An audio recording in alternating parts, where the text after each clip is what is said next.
Hey, you guys. Scott here. It's fundraising time again at the Libertarian Institute. And I say again very loosely because we haven't even held a fund drive since the summer of 2019. And the reason for that is because you guys were so generous in the great book and institute fundraiser of summer 19 that I felt terrible coming back to you again until the book was finished. But now the book is finished and the institute is out of money. And I got to be able to pay my guys and pay my vendors and keep this thing going. So I need help from you. It's myself, the legendary Sheldon Richmond, the firebrand Pete Quinones, the brilliant Kyle Anzalone, who also works for antiwar.com. And of course, we got Keith Knight, Tommy Salmons, Patrick McFarlane, and all your great podcast hosts there, plus all the best writers in the libertarian movement. And very proud about the 6 books that we've published so far. 3 of mine, 2 of Sheldon's, and 1 posthumous book of the great William Norman Grigg. And we've got more great book projects coming up this year. We're going to publish one by the great Brad Hoff about Syria, and Richard Booth, the best journalist in America on the Oklahoma City bombing, is writing a book all about it for the Libertarian Institute as well. And not only that, but now that Enough Already is done, we're going to try to make part of this fund drive an effort to raise money to buy extra copies of wholesale books so that we can send these to, I don't know, the few best congressmen and their staff, the best people in media, all the middle-ranked newspapers, and, you know, a stash. I like to send 5 or 10 books to all the best peace groups so they have them for all their people and whatever. Of course, the advantage of publishing these books at the Libertarian Institute is we get to do them however we want. But the disadvantage is we don't have a big marketing team and a big budget. And that's where you guys come in. We need your help to promote this book in a very grassroots way from the ground up. And we need your support so that we can buy wholesale copies to send out to the people who need to get their eyes on it. So check out libertarianinstitute.org/donate. We got all kinds of great kickbacks for you there for your donors. We got lifetime subscriptions to Listen and Think Audio. We've got Copper, Ron Paul coins, and all kinds of great stuff there. So check it all out at libertarianinstitute.org/donate. And thank you all very much. All right, you guys, on the line, I've got the great Eli Clifton. He is one of the co-founders of the Quincy Institute for Responsible Statecraft. And, of course, their blog, I don't want to call it a blog, their collection of articles is to be found at responsiblestatecraft.org, including this most important piece, Weapons Biz Bankrolls Experts Pushing to Extend Afghan War. Yeah, you don't say. Welcome back, Eli. How are you doing, buddy? I'm doing well. Thanks for having me, Scott. Very good to talk to you again here, and I'm writing in my notes Adelson for later in the conversation here. The Afghanistan Study Group. What's that, and why am I sighing about it? Well, it is a blue ribbon group commissioned by Congress to research and provide recommendations about the U.S. war in Afghanistan, which is in its 2nd decade. And what they are comprised of are for large. I'm sort of generalizing here, but there are 15 members, and they are most of them are either former political appointees who worked at either DoD or State Department or the intelligence services, or senior generals, military officers who commanded troops in Afghanistan. And what they are supposed to be is sort of this brain trust of people who can offer sensible advice about what the path forward should be for the U.S. involvement in the war in Afghanistan. Mm-hmm. There are also a group of expert advisors who are a bit more diverse in their backgrounds. A lot of them have sort of regional expertise. Many of them have spent even more time really focused on the region than the members of this 15-member group who really comprise the core membership. Mm-hmm. And were there any famous dissidents like Matthew Ho or Daniel Davis or anybody like that included at all? No, there were not. However, in talking with a number of the expert advisors, I certainly got the impression that they brought a pretty good diversity of viewpoints about what the U.S. role in Afghanistan should be, as well as the outside advisors raised serious concerns about abrogating from the U.S. Taliban agreement, which would have a withdrawal on May 1st of U.S. troops. All right, so It's interesting the way they have that the board, the principals is kind of like the officers and the enlisted here, right? The grunts have their advice, but the officers are free to ignore it and write whatever they want anyway. Yeah, I mean, and I would even go a little further and say that it's not just like it's this dichotomy. It actually is that what appeared is that the members are actually pretty they have pretty consistent CVs amongst them. When you look at each of their respective backgrounds, they share a lot in common in that they were in one form or another all involved in the policy making processes over the past 20 years that have really defined the war in Afghanistan. Whereas the advisors really were from a far more diverse set of backgrounds. You wouldn't even say that they were just enlisted. They were certainly, I would say that I think some of them certainly had military backgrounds. Not most of them do not.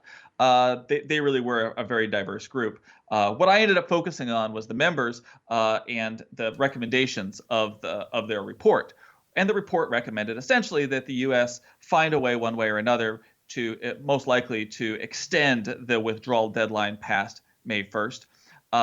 And in doing so, as several of the expert advisors I spoke to warned, that's well may be an abrogation of the agreement with the Taliban, unless the Taliban were, for whatever reasons, and nobody could provide me a clear answer for why they would agree to this, but if they agreed to that extension, and so it was a mutually negotiated agreement. Now, the report didn't say that's the way it has to be. They essentially said that maybe the time isn't right for a withdrawal and we should extend it to a later date, not saying what that date is, not saying how they would actually negotiate that extension beyond. They certainly were open to the possibility that that decision might be unilateral. Mm-hmm. Now, the thing that I took issue with and that I tried to flag in the article I wrote for Responsible Statecraft, and it was co-published by the Daily Beast, was the fact that 12 out of the 15 of these folks that I was talking about actually have current or recent financial ties to major weapons manufacturers. And that, this seems like a potential conflict of interest that was not really flagged or disclosed in the report. That, hey, a lot of the people who are making this recommendation that pretty much everyone would agree is likely to, if it's followed, would extend the U.S. war in Afghanistan in an indefinite manner, have financial ties or have recent financial ties to an industry which also would happen to benefit financially from an ongoing U.S. presence in Afghanistan. That seems problematic. It says a lot about not just, I don't want to just cast blame on the members of this group. I think it's probably a structural problem in Washington, D.C., that if you're trying to put together a blue ribbon panel of folks that have policy experience on, let's say, Afghanistan, you're going to be hard-pressed to find people who don't have ties to the military-industrial complex, as it's frequently called, because there is a revolving door for people with senior political and military experience. And I think that they are probably actively recruited, I'm speculating here, by weapons manufacturers to come and work for them. Mm-hmm. So I think that what we're looking at here is this isn't just an isolated instance. This is probably part of a bigger problem. And how do we bring in more diverse perspectives and views when the folks that actually do have the most on-the-ground experience in sort of the elite political and elite military levels are a lot of them, most of them, certainly the vast majority in this case study have direct financial ties to the weapons business. All right. What's funny about this, right, is that anybody who's experienced in American politics at all knows that, of course, this is how it works, and there's no surprise here. But on the other hand, if you just imagine, remember that Arnold Schwarzenegger movie with Danny DeVito, Twins, where he's raised on an isolated island out in the middle of nowhere, and he comes to America as a full-grown adult? Like, if you had explained to him, the way it works is all the top guys in the Pentagon, then they go work for the companies that make the weapons, and then they sit on the study group that advises we keep buying the weapons to go to the war. He would have been shocked that that's the way it works. Really? That's not illegal? Right. I mean, or even if it's not illegal, like, why doesn't anybody look at this and say, why isn't this more of an issue? Why aren't we talking about this as a real problem? And when we talk about, like, industry capture, regulatory industries and stuff, or regulatory agencies, it's very rare that we end up talking about the impact on U.S. foreign policy and war. And I would say that probably it goes on there just as much as in other spaces. It's just not something we pay attention to as much because it doesn't directly seem to impact us as much. But you know what? It really does. When you look at the defense budget is $740 billion, over half of that goes to defense contractors. That is the largest item in the federal budget. So it's a very large part of the taxes that you and I pay. And a lot of that actually probably the majority of that money that's going into the defense budget is actually going to defense contractors, the biggest of which were actually employing or putting people on boards who were members of this Afghanistan study group. Yeah. I mean, that's the thing too, right? Like these guys almost all, many of them anyway, I guess Kelly Ayotte, her only experience here is helping, replace Joe Lieberman in the Senate and help John McCain and Lindsey Graham take all the most hawkish positions that she could in her time there. I don't know what else, what other experience she has, but a lot of these other guys. Oh, well, she served on the board of BAE Systems.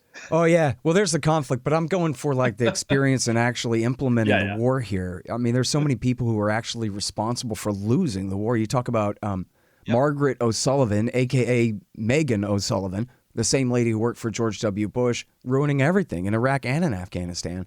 And of course, Dunford himself played, 3 or 4 different major roles in losing this thing. And so I think... don't forget Stephen Hadley, who was the Deputy National Security Advisor under George W. Bush. You should have seen when I was reading this. I'm like, Hadley?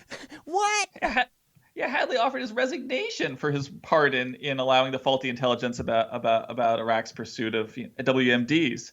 I think it was WMD material from Niger to be included in and after W. Bush got bored, I mean, he really played the major role in running those wars. Him and Douglas Lute, the war czar. Those two and Megan O'Sullivan, they were the ones who ran the wars for W. Bush.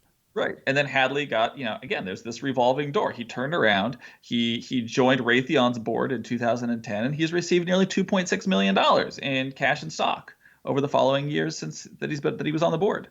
Man. Not a bad golden parachute. No, not at all. Yeah. And the money, it's hard. I mean, the money is so important too, but it's always just the reputation too, right? Like if these guys, for whatever reason, had to get real jobs, they would still say, well, we can't leave. Dunford said the other day, the quote, it was just some simple quote that we cannot just hand a victory to the Taliban. Well, they already took their victory. All we have left is the Bagram Air Base and a little, highly militarized base in the capital city that could go up in a, roof of the Saigon embassy moment at any time. They already won the war. What's he even talking about? As long as we stay at Bagram, then we ain't lost, he says as he crosses his arms and stamps his feet.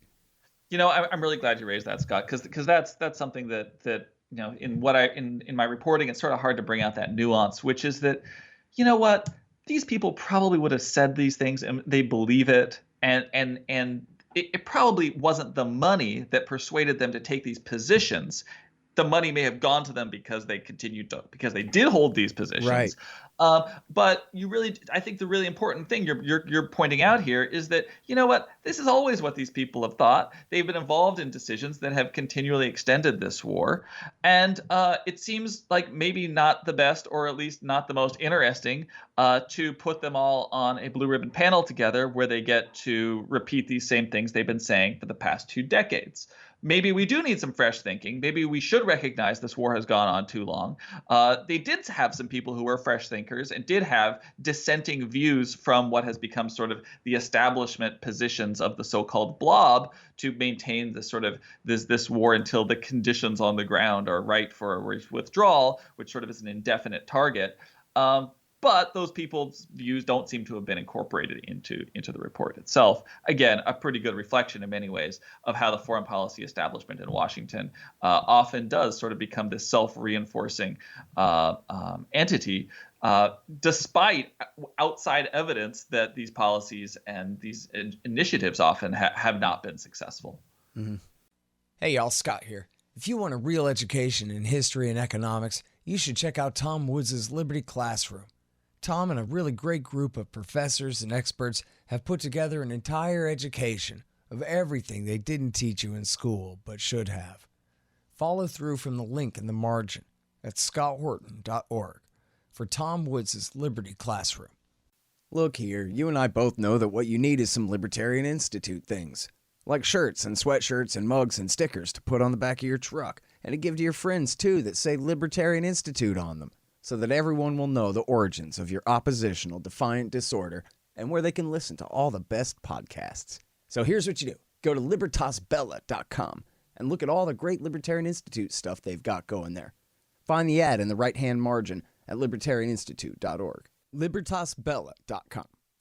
I like how, I don't know. It's almost like a practical joke reading this thing. Hey, Stephen Hadley and Michelle Flournoy, the Deputy Secretary of Defense for Policy in charge of implementing the failed surge of 2009 through 12? How could she possibly even show her face, much less be on the steering committee of this thing?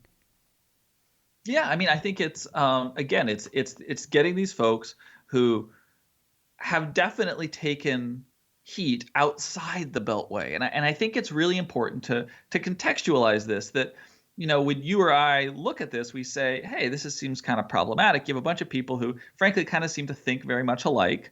I'm sure they disagree on some things, but they generally kind of all agree with the same, come to this with the same perspective, view, and experiences. And some of them have kind of questionable track records in terms of the policies and the initiatives they've been involved in. And we would say, hey, why would you load the membership with people like that when inside the Beltway and with the policymakers? I think that's actually seen in many ways as an asset, not a liability. These are people that they know. These are people who have given, who've been consistent in the advice that they've given. Which again, we would probably say, well, but can't you look critically at what occurred and say, hey, maybe some of the positions I took weren't so smart, or maybe this war is sort of never ending in the way that it's the definition of winning in this is being defined. But that's not how it works. In the Beltway, those are things that I think are often rewarded more often than punished. Yep. Whereas outside, for those of us, when we do choose to pay attention to the foreign policy making process, which I don't think is very many of us, and the media certainly doesn't spend a lot of time on this. We look at this and say, as you said, it reads a bit like parody. But the question is, why doesn't that matter more? Right. Yeah, I love this too. Lisa Monaco, I'm not too familiar with her, but she's also a principal at West Exec Associates here with Flournoy and the new Secretary of State, Blinken.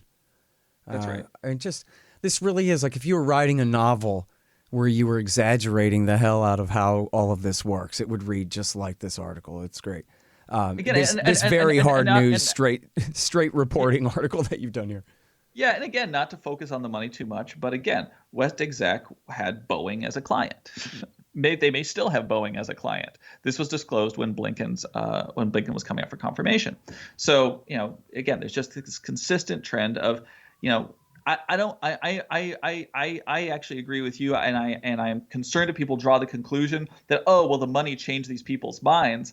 I don't think that's the case. I think that the weapons manufacturers wanted these people working for them because they knew what they thought, they knew what policy making they had experience in, and they knew these were people who are likely to go back into policy making roles. Right. And that is probably a real asset to these weapons manufacturers. And that's why they were willing to pay, in many cases, these people quite a lot of money. Mm-hmm. Well, and the same thing goes for when we're talking about who's bankrolling which nonprofit, pushing which agenda out here in the world, too. That it doesn't necessarily mean that one group or another is taking marching orders directly from Koch or directly from Soros. Just there's a reason that Koch or Soros like you. It might be a good reason. It might be a bad one. But they decided to cut you a check. It's something. And I'm not picking. It's funny. I wasn't even thinking about you. I was thinking about my libertarian movement and a bunch of liberals out there. And then I realized I'm talking to Eli from Quincy Institute that famously got Soros and Koch money to do the right thing here. I swear to God, I wasn't even talking about you when I said that. I was thinking about like my boys at Cato and stuff. Go ahead. In the interest of full disclosure here, like I need to say now, hey, the Quincy Institute. I swear to God, I wasn't even thinking of you guys when I said that. The Koch Institute and Soros's philanthropic group as our funders. Yep. And since I do write on these types of issues, I have to say, hey, you know what? If those people come up, it's my responsibility to say, hey, they happen to be our funders. Take of that what you will. I don't think that they certainly haven't interfered in our work that I'm aware of, but I think it's our responsibility to be open to that conversation about that. Right. Absolutely. And in fact, in this case, we know that Charles Koch is anti-war. He used to be a lot more libertarian than he is now, but he's bankrolled some of the best anti-war guys at the Cato Institute for generations over there, Ted Carpenter and Doug Bondo and all of these heroes over there. And, we know that that's how he's felt. He probably would have financed antiwar.com if it wasn't for Justin's personality all those years. So, and then on Soros too, I don't know exactly what all he's up to, but I think obviously the reason that he is supporting you guys here is for the right reasons. It's not to infiltrate and ruin the anti-war movement or anything like that. It's to give the staff of Jim Loeb's blog a higher profile because you guys deserve it. That's what it is, obviously. Well, I certainly hope that's the case. And, but I think that there's something bigger that we should recognize here, which is that, this conversation that you and I are having where, hey, I'm not shying away from, we can talk about my funders. I'm not, I can't speculate. I don't happen to know Charles Koch personally. I don't know George Soros personally. So I can't offer you, speculation about what drives them individually. But I'm willing to talk about what I do know, and that willingness to talk about, hey, I'm not going to lie to you and say that we don't have funders. Whereas I think very often when you deal with institutions, think tanks, consultants, lobbyists inside the Beltway, there is this notion that that's just not cricket to talk about who funds them, to talk about who they work for, to talk about what boards they serve on, to suggest that there might be a potential conflict of interest when the interests of the people who pay them intersect with the policy advice or analysis that they are providing. It's the media, especially that you're talking about, right? When Andrea Mitchell interviews any of these people, she never says, "No, in fairness, you are paid millions of dollars by Raytheon," right? That Absolutely. never comes up. And if she did do it, the response would be, sort of shocked and to say, well, that's really just not fair. You're suggesting that my views are being manipulated by the people who pay me. It's this notion that you can't talk about it unless you could actually show that that the funder had undue influence. Right. And that's not a reasonable level of disclosure to require. Right. It's like overcharging it's like overcharging a cop to let him go. You know what I mean? As you just said. No. They're paying you because of your opinions. Not they're paying you to change your opinions. So you know what I mean? And that you should be proactive in disclosing if there is a potential conflict of interest. Right. I think that's really, really important. And we try to do that at Quincy. We certainly don't push away people who want to talk about who our funders are and what their interests might be. Again, we can't speculate about what they individually want or think. What we can say is, here are the terms of why they funded us, which I'll tell you, it's pretty broad. And I think that having those sorts of open conversations, it needs to be normalized. And the idea that that's just not polite. Right. It's like the old thing, you're not supposed to talk about politics at the dinner table. The only thing that the equivalent of that inside the Beltway is talking about who pays your bills. Right. Yeah, I think that's totally right. It should be all just above board. And then, so speaking of which, what difference does it make that Sheldon Adelson is dead? That's a quick pivot onto it's a related topic. Certainly it's money and politics and U.S. foreign policy. I wrote a piece shortly after his death. Oh, did you? I'm sorry, man. I did not see that. I can't wait to read it. I'll make sure you see it. It's my obit of Adelson. The conclusion I draw is that I don't think a lot is going to change, and the reason for that is something that I think I think if you were paying very close attention to Sheldon and Miriam Adelson's political activities, you could identify that while Sheldon Adelson gets all the attention, Miriam Adelson was a very active partner. And I would speculate that I think there's strong evidence to suggest that she actually was taking, in many respects, a leadership role in their philanthropy and in their political giving. And she continues, obviously, to be worth an enormous amount of money, billions of dollars. She is obviously a kingmaker in the Republican Party. I would be shocked if they do not continue to be one of the top, if the Adelson family does not continue to be one of the top campaign contributors to the Republican Party, if not the top contributor, as they have been in the past several cycles. Yeah, well, that's just too bad for us. All right, listen, I'm sorry I'm out of time. Thank you so much for your time. It's great to talk to you again, Eli, and I always love your perspective. Oh, and by the way, I meant to say, I swear I got what Biden's got. I can never remember a thing. I was going to chime in there that as a scientific measure of the awesomeness of the Quincy Institute, myself and our opinion editor, Kyle Anzalone at antiwar.com, we have together approved and run, I forgot what exactly the number was, but I think the last time I checked, it was almost 300 articles by you guys since you were founded there. And we have very high standards. We'll throw an article out and put a no on an article over anything. Wow. And we have approved awesome. just hundreds and hundreds of y'all's articles because, well, it is Jim Loeb's blog all grown up. It's wonderful the work you guys are. I mean that, of course, in the very highest sense of praise. It is excellent work that you guys are doing there, and we value it so much, Eli. I really appreciate that, Scott. That's just awesome feedback, and the type of thing that makes us want to get up and do it again the next day. Cool, right on. And I see your article here, Sheldon Adelson's Legacy of Underwriting American Militarism. That's at Responsible Statecraft, and so is Weapons Biz Bankrolls Experts pushing to extend Afghan war. Thank you so much. Take it easy. Thank you. The Scott Horton Show, Anti-War Radio, can be heard on KPFK 90.7 FM in LA, APSradio.com, antiwar.com, scotthorton.org, and libertarianinstitute.org.